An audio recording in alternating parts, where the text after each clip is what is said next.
We're in front of it, the star of the show here, and to talk about it, I'm here with Greg. So, Greg, please introduce yourself.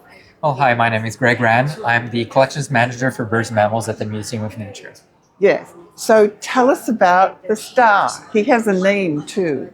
Yes, this is actually a well-known gorilla. His name is Mumba. He actually has a Wikipedia page for anyone who wants more information. But he essentially was the first silverback gorilla ever brought into Canada.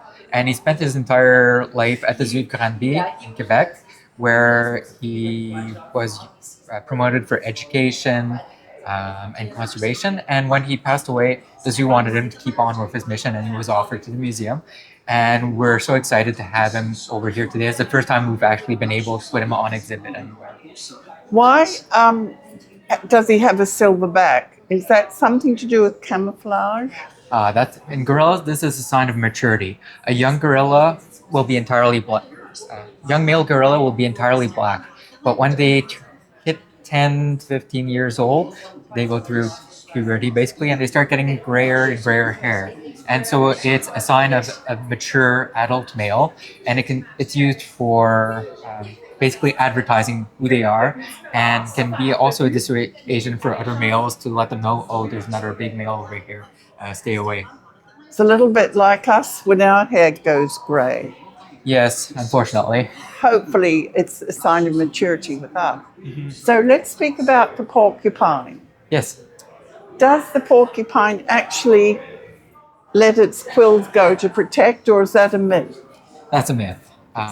There needs to be direct contact. Porcupines have really specialized quills that are barbed. So if, for example, this is an African porcupine, if a lion goes after it, the spines will get embedded and they're really hard to remove. And the key message we're trying to get with this case is this is a warning, stay away. So we're familiar with skunks and their scent glands that will gladly walk away from them. The porcupine is advertising this as well, so that larger predators will try and stay away from them as well. He's a very creative creature. Yes, they're pretty fancy. Yes, a lot of the quills were used also in decorations for some of their costumes. Yeah, so quills have been used in artwork. This one is an African porcupine.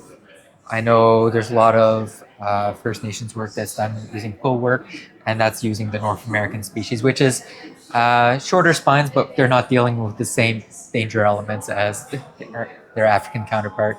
Right. So, shall we talk about birds? Would you like to take somewhere to illustrate what you're speaking about? Well, we can talk about birds even in black and white. We Yes. have one of the functions of color is well illustrated over here. Even in black and white, it is camouflage.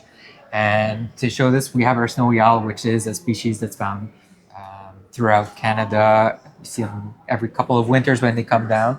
The younger birds, the females, tend to have more brownish colors, and that's useful for camouflage when you're on the ground. But they tend to get a little paler over time. They live in an Arctic snowy landscape. White blends in very well. Older males, they become almost pristine white. Again, sign of maturity in these guys. And we have the white hair.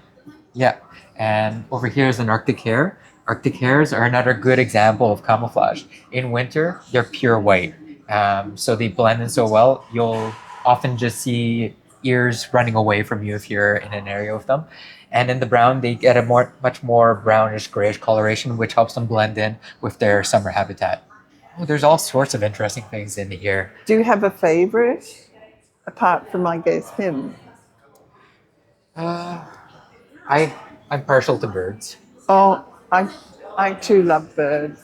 Here we have the rainbow of colors, basically. And it's to illustrate all of the colors we can find in the natural world. But I'm particularly fascinated with birds. And the reds from the carotenoids. But blue in particular is a weird one for me because it's a structural color. Where you look at these three birds over here, they look blue to us. There are no pigments. It's entirely interactions within the structure in the feather and light that gives this blue color. So if without any of the structure, they'd be kind of a grayish brown. And then we have our specimen who's from our collections, and this is a rainbow lorikeet, and it has all the colors on him. He's got the red, the yellows, the blues, the greens, and the green is actually an interaction of blue and yellow. So blue structural color with yellow pigments that gives off the green. So it's not actually green. How interesting that they're mixed in this bird. Yeah. Are they often found mixed, or usually is it a pigment or a structural that gives us color? It's some will be entirely structural, some will be a mix, and some will be all pigment. If we were to have a cardinal or a tanager, if you they don't get enough carotenoids in your diet, they're going to be a completely different color, very faded or muted brown. Birds have very good color vision. So even the colors we're seeing here may not be what the birds see. They can see up into the ultraviolet spectrum. So even though we're seeing a lot of wow, they might see even more color. And it's used for different functions for birds. It can be attracting the mate. It can be advertising their health. So a more colorful bird might be a healthier one, or able to show that they're able to forage and get enough of the proper nutrition to get all of these bright colors. Just imagine if we reflected all the colors of the food we ate, would make life rather interesting. Yes. Especially if we were to change that on a day-to-day basis. Exactly. Almost chameleons. Which is in the background. Yes. They're amazing, like the octopus.